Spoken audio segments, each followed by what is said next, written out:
Medigadda barrage కొంగిన ఘటనలో vigilance and enforcement నివేదిక ఇప్పుడు షాకింగ్ గురి చేస్తుంది. ముఖ్యంగా 17 మంది ఇంజనీర్లపై వేటు వేయాలంటూ విజిలెన్స్ కమిషన్ నివేదిక చెప్తుంది. అలాగే మరొక 32 మందిపై శాఖాపరమైనటువంటి చర్యలకు ప్రభుత్వం సిద్ధమవుతుంది.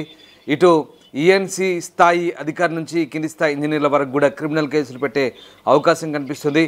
మరోవైపు ఇటు బరాజ్ కొంగుబాటుకు గురవుతుందని మరమ్మతులు చేయాలంటూ ఇంజనీర్లు సూచించిన అధికారులు పెడచెవిన పెట్టినట్టుగా తెలుస్తుంది. ఈ నేపథ్యంలో తాజాగా వారిపై శాఖాపరమైన చర్యలకైతే ప్రభుత్వం సిద్ధమవుతున్నట్టుగా తెలుస్తుంది.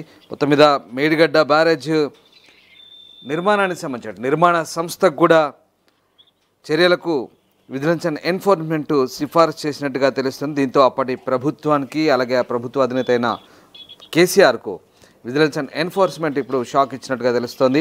మొత్తం మీద మేడిగడ్డతో పాటు అన్నారం, సుందిల్లా సీపేజ్పై కూడా విచారణ జరిపిన విజిలెన్స్ అండ్ ఎన్ఫోర్స్మెంట్ కమిషన్ ప్రస్తుతం ఒక షాకింగ్ నివేదిక అయితే ఇచ్చినట్టుగా తెలుస్తుంది. మా కొలీగ్ ప్రవీణ్ ఉన్నారు. ప్రవీణ్, విజిలెన్స్ అండ్ ఎన్ఫోర్స్మెంట్ నివేదిక కాళేశ్వరానికి సంబంధించి ఎట్లాంటి నివేదిక ఇచ్చింది?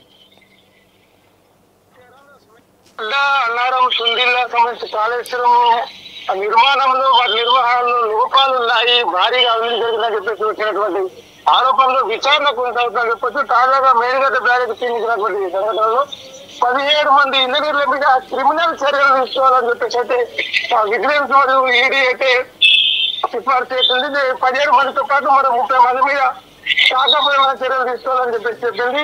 నిర్మాణ సంస్థ ఎల్ఎన్టీ మీద కూడా చర్యలు తీసుకోవాల్సిన అవసరం ఉంది. ఎందుకంటే వాళ్ళు కూడా నిర్మాణ కార్యక్రమంలో భాగంగా ఉన్నారు కాబట్టి అని చెప్పేసి అయితే విజిలెన్స్ వాళ్ళైతే ఒక సిఫార్సులు అయితే చేసిన కాళేశ్వరం ఎత్తిపోతున్న పథకంలో భాగంగా నిర్మించిన మేడిగడ్డ బ్యారేజ్ కుంగి టీఎంలు దెబ్బతిన నేపథ్యంలో విజిలెన్స్ అండ్ ఎన్ఫోర్స్మెంట్ అయితే విచారణ చేపట్టింది. తొలుత మేడిగడ్డ మీద విచారణ జరిపి ప్రాథమిక నివేదిక సమర్పించి మీద కూడా విచారణ జరుపుతా ఉన్నారు. దానికి సంబంధించిన గత తుది నివేదిక ఇప్పటికే వారం క్రితమే ప్రభుత్వానికి కూడా అందజేసింది.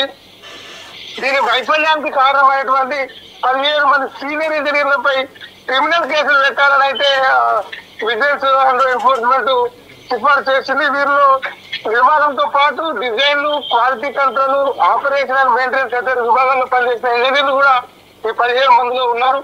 క్రిమినల్ కేసులు విజిలెన్స్ ఎన్ఫోర్స్మెంట్ లో సిఫార్సు చేసిన వాళ్ళు కాళేశ్వరం మాజీ ఏఎన్సీ నల్లా వెంకటేశ్వరతో పాటు గతంలో ఎన్సీగా పనిచేసినటువంటి రమణారెడ్డి,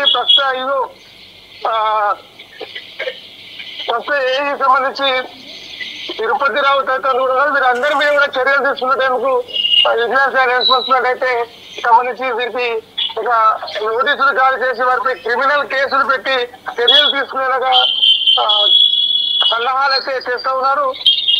వీరి మీద మరి శాఖపరమైన చర్యలు తీసుకుంటున్నారు. క్రిమినల్ చర్యలు తీసుకుని వారిపై ఎలాంటి సంబంధించి ఏం తీసుకోబోతా ఉన్నారు అనేది ఇంకా క్లియర్ గా ప్రకటించాల్సింది. ఏం చర్యకు సిఫారసుకు సిఫార్సు చేసినట్లయితే తెలియాల్సింది. మొత్తం 30 మంది కూడా 17 మందితో పాటు మరో 30 మంది కూడా వివిధ శాఖలలో పనిచేసిన వాళ్ళు ఉన్నారు.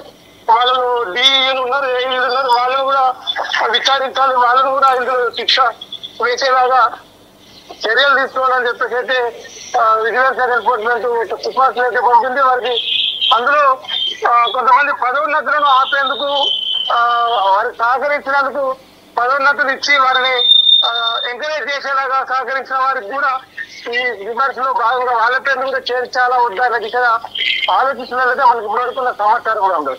Right, yes sir, thank you Praveen. So Kaleshwaram Medigadda barrage కుంగిన ఘటనలో విజిలెన్స్ అండ్ ఎన్ఫోర్స్మెంట్ యాక్షన్ ప్రారంభించింది. 17 మంది ఇంజనీర్లపై క్రిమినల్ కేసులకు సిఫారసు చేసింది. మరో 30 మందిపై శాఖాపరమైన చర్యలకు నివేదిక ఇచ్చింది. మేడిగడ్డపై విచారణ జరిపి ప్రాథమిక నివేదిక సమర్పించిన విజిలెన్స్ అండ్ ఎన్ఫోర్స్మెంట్ ఈ షాకింగ్ అంశాలను వెల్లడించింది. ఇక అన్నారం, సుందిల్లా సీపేజ్పై కూడా విచారణ చేపట్టింది. మాజీ ఈఎన్సీ, ఎస్సీ, ప్రస్తుత ఎగ్జిక్యూటివ్ ఇంజనీర్లపై కేసులు పెట్టే అవకాశాలు కనిపిస్తున్నాయి. మరోవైపు నిర్మాణ సంస్థపై చర్యలకు కూడా ఈ కమిషన్. ప్రపంచంలో ఏ మూల ఏ క్షణం ఏం జరుగుతుందో వేగంగా తెలుసుకోవడానికి తొలి వెలుగు వాట్సాప్ ఛానల్ని ఫాలో చేయండి.